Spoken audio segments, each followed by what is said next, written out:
আজকের যে কথাটা বলতে চাচ্ছি যে আমরা যদি আমাদের জীবনটা কাজে লাগিয়ে আল্লাহ পাকের রেজামন্দি হাসিল করতে চাই, সমকালীন ফিতনাময় প্রেক্ষাপটটা আরো কঠিন বেশি।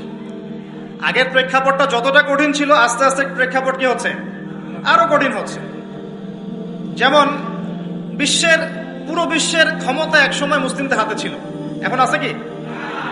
পুরো বিশ্বের অর্থনৈতিক চালিকা শক্তি একসময় মুসলিমদের হাতে ছিল, এখন কি আছে?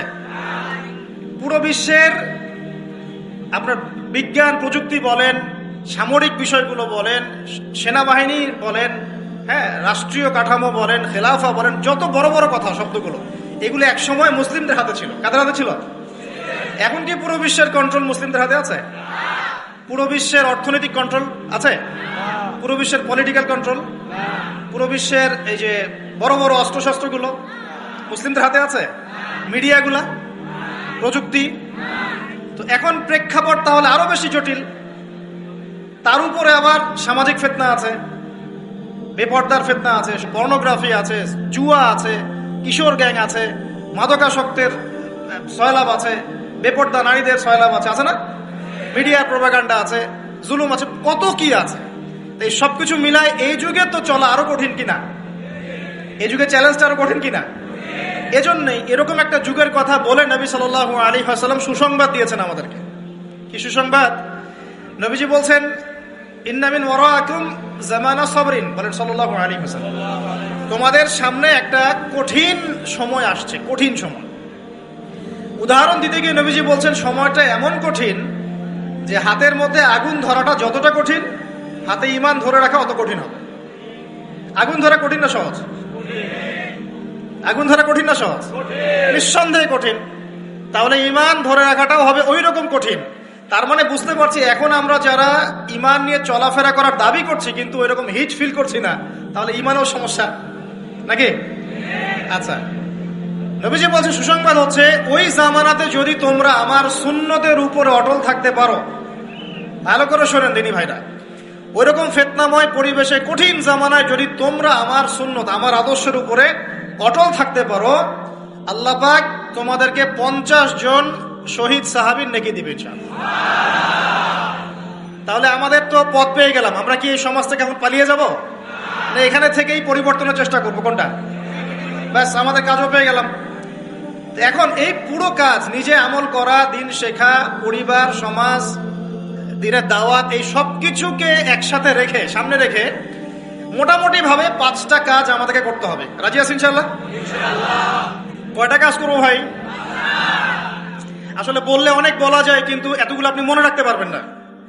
আর আমি একটা জিনিস আপনাদেরকে বলে দেই যে একদিনের ওয়াজ মাহফিল দিয়ে দিন কায়েম হবে না। কথা বুঝতে পারছেন?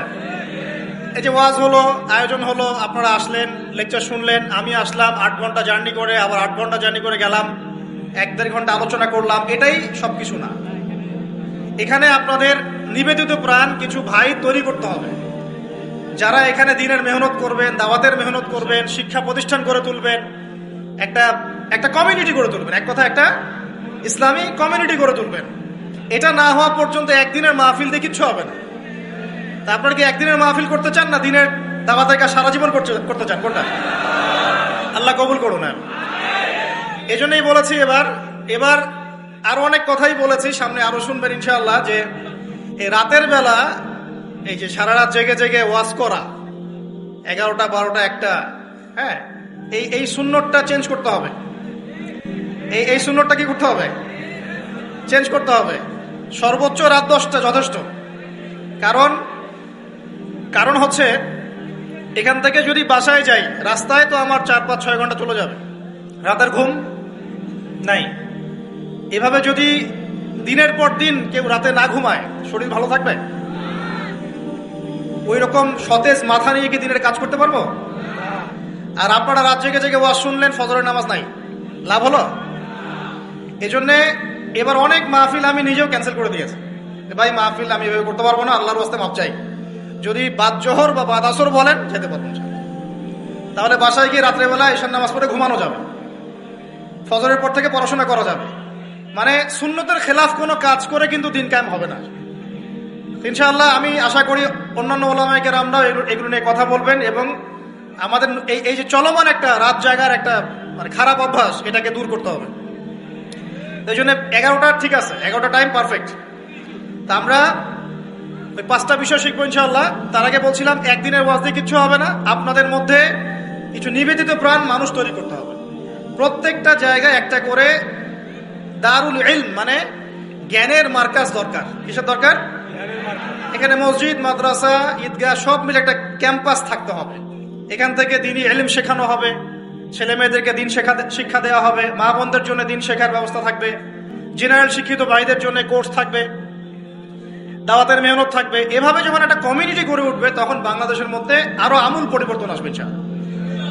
আল্লাহ পাক আমাদের সবাইকে এই কথাগুলো বোঝার তৌফিক দান। তো কথা বললে ভাই অনেক কথা বলা যায়, মোটা দাগে 5টা আমাদের কর্তব্য এখন আল্লাহ পাক আমাদের সবাইকে করার তৌফিক দান করুন।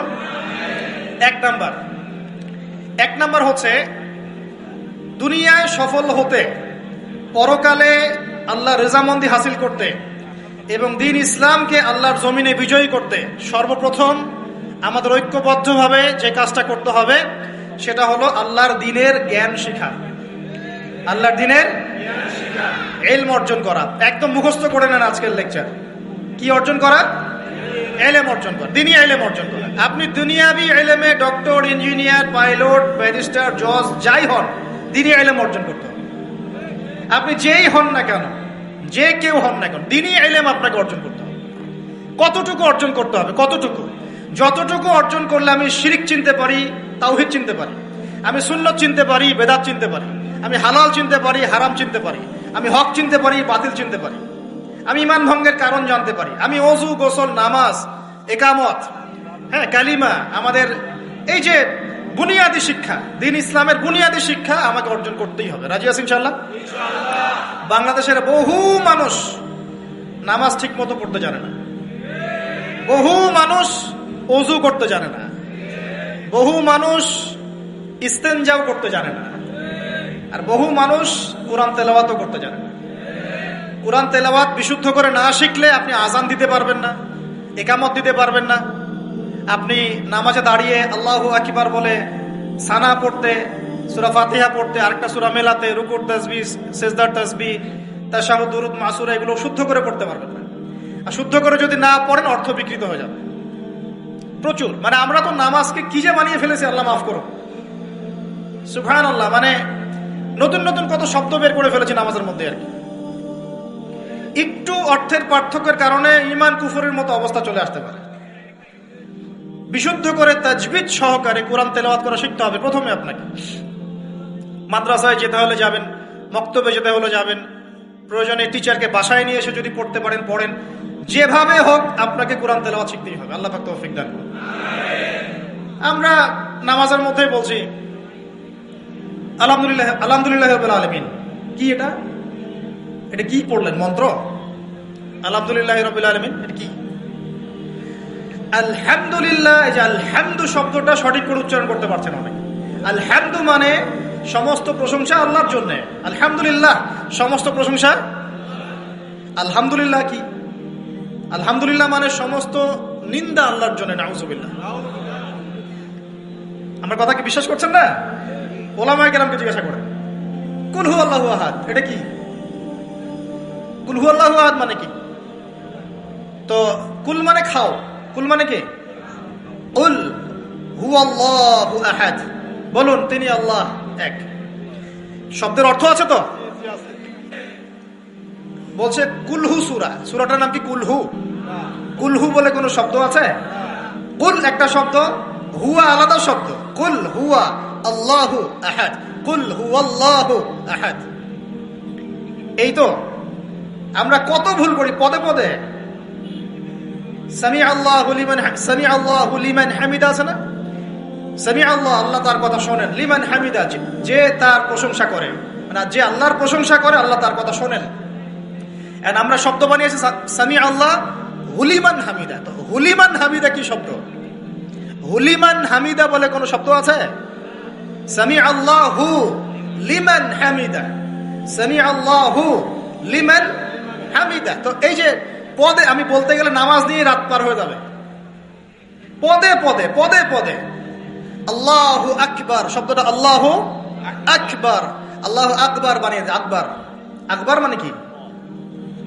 অনেকের আজান শুনে মনে হয় যে গিয়ে একটা পিটন লাগাই দিয়ে, একামত শুনলে মনে হয় যে একটা পিটন লাগাই দেয়, কাতকা মাতিস সালা, কাতকা মাতিস সালা, এটা আবার কি? এগুলো কি মানে এই যে এগুলো কেন হচ্ছে জানেন? একটাই কারণে, কারণ বিশুদ্ধ করে আমরা কুরআনুল কারীম তেলাওয়াত করা শিখছি না। তো দিন কায়েম করবে, দাওয়াতের কাজ, মেহনত, জিহাদ, ইকামতে দিন, কত বড় বড় কথা। আজ বেসিক এই কুরআন তেলাওয়াত করা শেখার নাম নাই। আমরা ইয়াংদের মধ্যে একটা সমস্যা দেখছি এখন, ফ্যান্টাসি। ফ্যান্টাসি ফ্যান্টাসি মানে আগে হয়তো মানে বিপথে ছিল, হেদায়েত পেয়েছে, ইসলামের দিকে এসেছে, এখন অনেক বড় বড় স্বপ্ন। মাশাআল্লাহ, স্বপ্ন দেখা ভালো, বড় বড় স্বপ্ন, বড় বড় ইচ্ছা। অনলাইনে বসে গরম করে ফেলছে একদম, ফেসবুক গরম, ইউটিউব গরম, হ্যাঁ, ব্লগ দিয়ে ভর্তি গরম।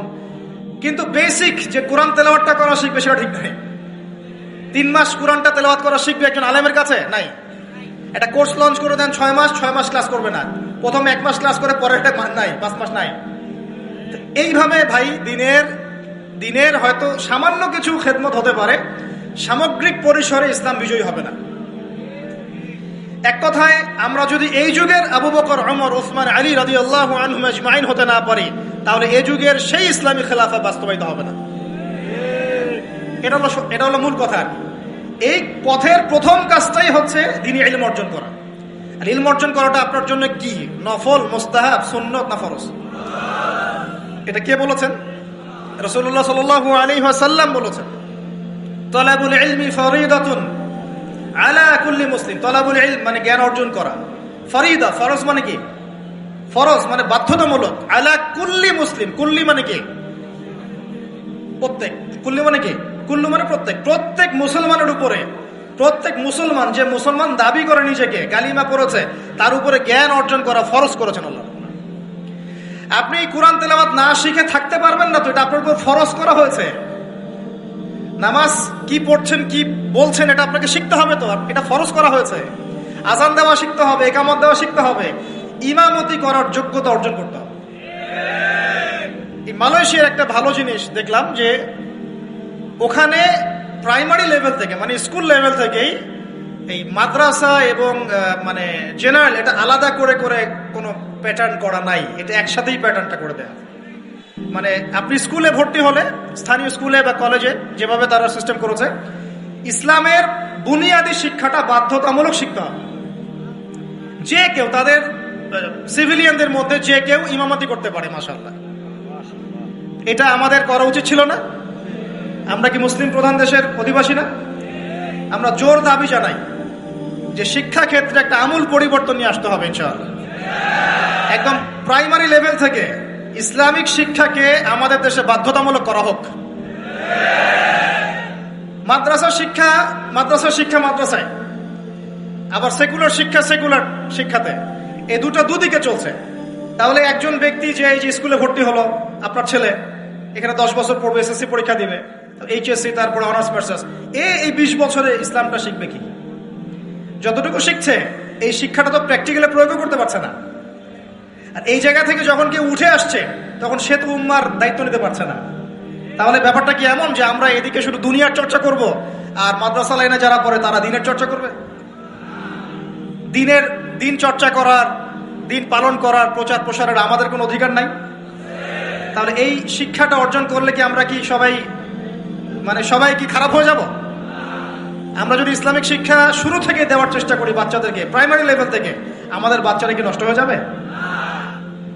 এই জিনিসটা আল্লাহ পাক আমাদের সমস্ত ঊর্ধ্বতন কর্তৃপক্ষ থেকে বোঝার তৌফিক দান।